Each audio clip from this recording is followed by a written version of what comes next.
people had actually used it, tried it as an antioxidant. It seemed to work pretty well in the cell as an antioxidant.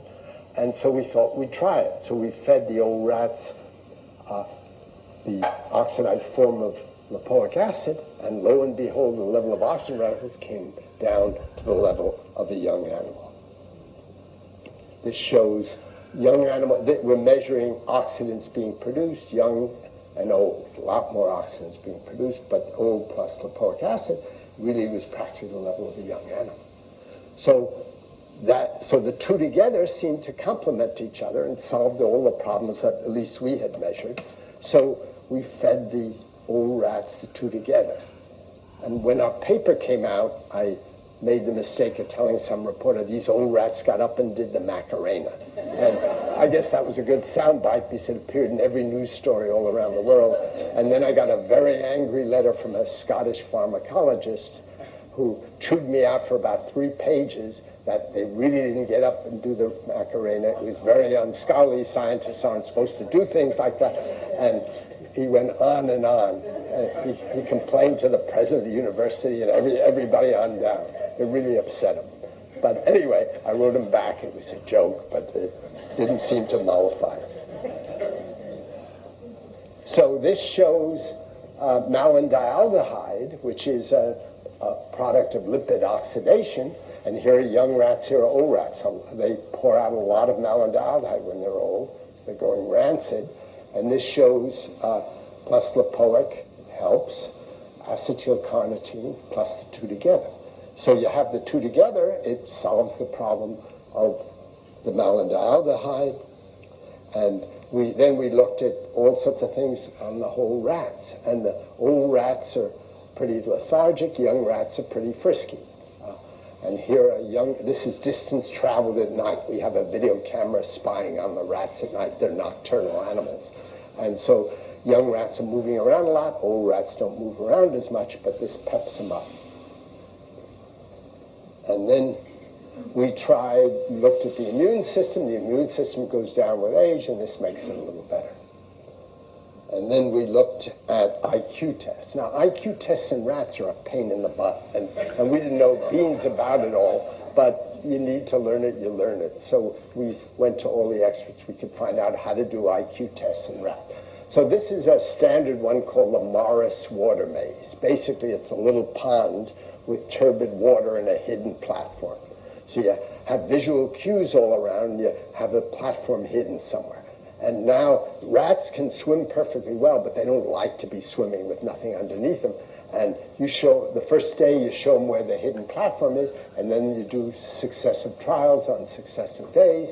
The visual cues are all the same. The young ones remember and they make a beeline for the hidden platform. The old ones wander all around the place. And this is more quantitative.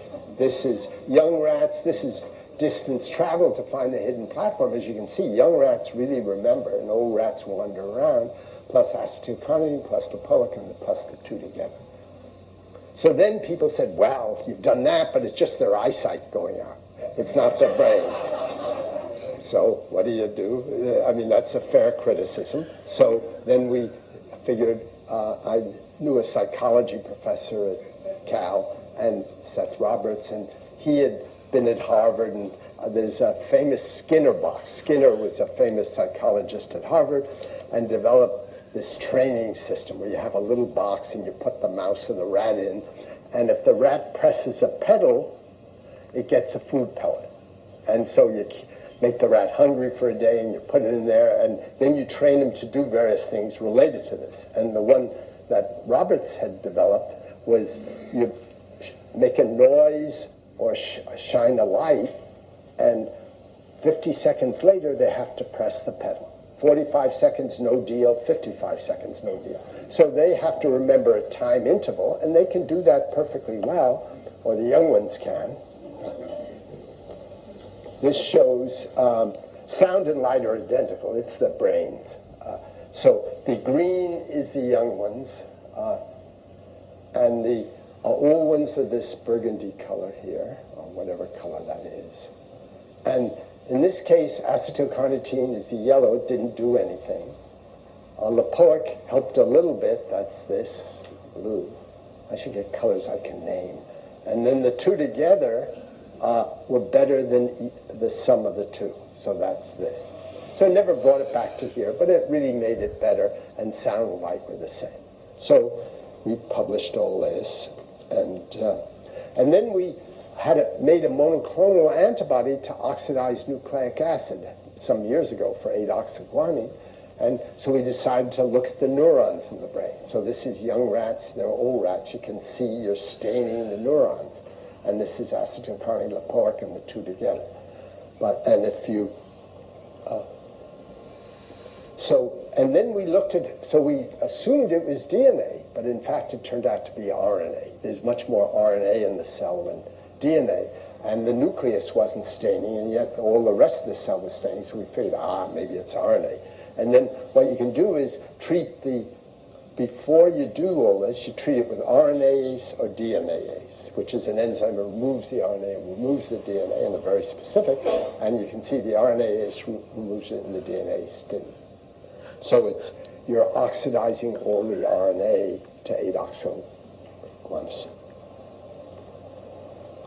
So now, we were actually wrong on how we thought this was working. We just assumed that the lipoic acid, which is the oxidized form, is getting into the cells, getting reduced to dihydrolipoic, which homes in on the mitochondria. That's where it's used, and that's how it all was working. And that's what Packer thought and everybody thought. But in fact, it turned out it works in a different way. So there's glutathione is the main sulfhydryl antioxidant in the cell. Huge concentrations, 10 millimolar concentration of these things in the cell, which is a huge amount. So, and the sulfhydryl group is easily oxidized, so it's protecting the cell against oxidation. There's sulfhydryl groups in proteins. And the pharmacologists over the years had turned up something called the phase 2 enzymes. And these are 250 enzymes. 200 get turned on and 50 get turned off when you have a stress that oxidizes the cell or damages sulfhydryl groups in various ways. And they've worked out all the circuitry. Well, glutathione synthesis is under this control of these phase 2 enzymes. And when Torrey Hagen was in my lab, he realized that he measured glutathione, and it goes down with age. You give lipoic acid, it brings it right back up. So he said, hey, it's turning on the phase 2 enzymes. And then one of his students showed that's really true. So what happens is, so this is a paper showing all about the 200 or so phase 2 enzymes that get turned on in the key nerve pathway. And Jung Soo, who's now a postdoc in my lab, but was a graduate student with Torrey Hagen up in Linus Pauling Institute at Oregon State, he showed that this NRF2 declines with age, and glutathione synthesis going down with age, and lipoic brings it all back. So not only are you acting as an antioxidant, but what you're doing is turning on all your antioxidant defenses. And now the pharmacologist Talley at Johns Hopkins had shown you eat garlic, it does that. You eat broccoli, it does that. The compounds in there that are weak oxidizing agents or weak alkylating agents that will turn on the system. The Sigma protein is a protein called KEAP1 that has 2 nearby sulfhydryl groups surrounded by basic groups, so it's very easily oxidized. And what it turns out, what lipoic acid is doing, it's the oxidized form, it's going like that.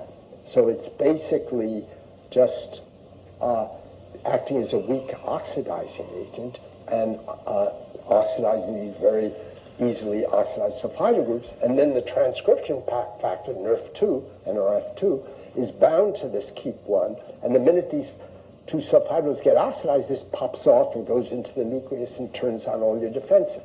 Now, nature, our liver and our cells are just filled with defense systems. You irradiate a human cell, it induces antioxidant defenses. This radiation is an oxidative mutagen. And you can irradiate a mouse, it now becomes more resistant to higher doses of radiation. Just the way cells are more resistant to killing once you induce this system. So we're just a bundle of defense systems, and they're all, if you use them, you make more of them. That's how we work.